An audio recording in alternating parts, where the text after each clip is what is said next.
later, the women start making a noise, and that's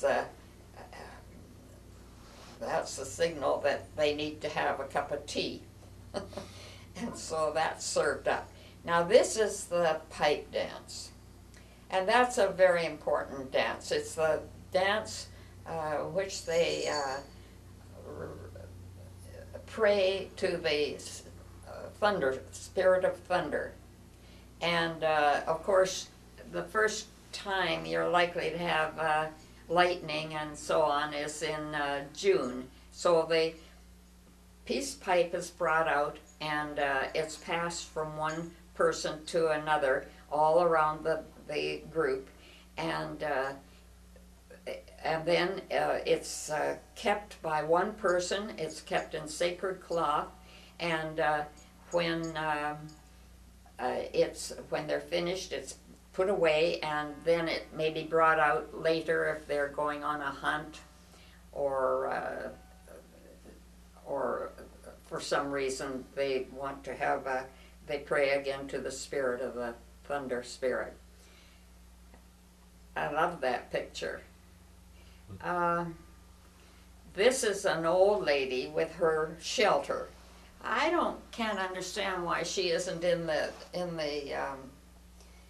teepee, but anyway, maybe she just prefers to be in the shelter. It's her shelter anyway. Those teepees, you know, being hide, they must be very resistant to wind.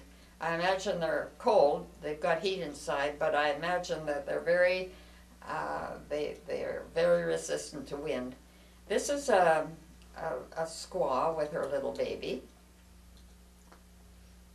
and this is a couple, an old couple, in their blankets. And you know, when they have those dances in the community hall, they'll arrive with these things on, and they'll take off a blanket and give it to a member of a tribe that's perhaps up in the from the Sarsi, or one of the pagan tribes or something. An exchange of gifts. Oh, this is the Indians, the chiefs, on their horses at the Sundance. And this is an old squaw. That's exactly what they would look like when they sit on the steps of the hardware store or the drugstore in Gleason with a pipe in their mouth and a baby there, or a little child, or they'll have a baby, assembling a teepee. And there they put up their 3 poles, and here on the ground is the hides for the teepee. And in this one they've got a pole right up the middle pole. And then they go up, they're assembling it and putting the hide, the tent part, around the outside. It looks like a pretty small teepee, but I guess it's not a very big teepee. They're up there, and they're now they're working on the front flap.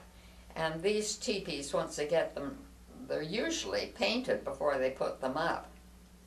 See the beautiful patterns they put on them, and they're all made in the same way. And they're big. They're about, I don't know, 25 feet across, I should think. They're big.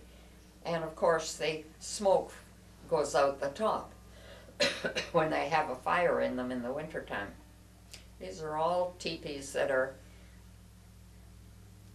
belong to the different Indians. Aren't they pretty? And look at that with the animal on it. That's a pretty picture. And this is a picture, I think Pauline Sudermaster's sitting in the very front there, you can scarcely see her, with an Indian group, and see their wagon in the back and their tent. They have mounted just an ordinary tent. There's another beautiful teepee. When they only had dogs, they had very small tents, because a big tent is heavy, and they couldn't be transported until they had horses. All right, this gives you some idea of the Indians, the life they had led, and then later how they had to adjust to white man's way of living. And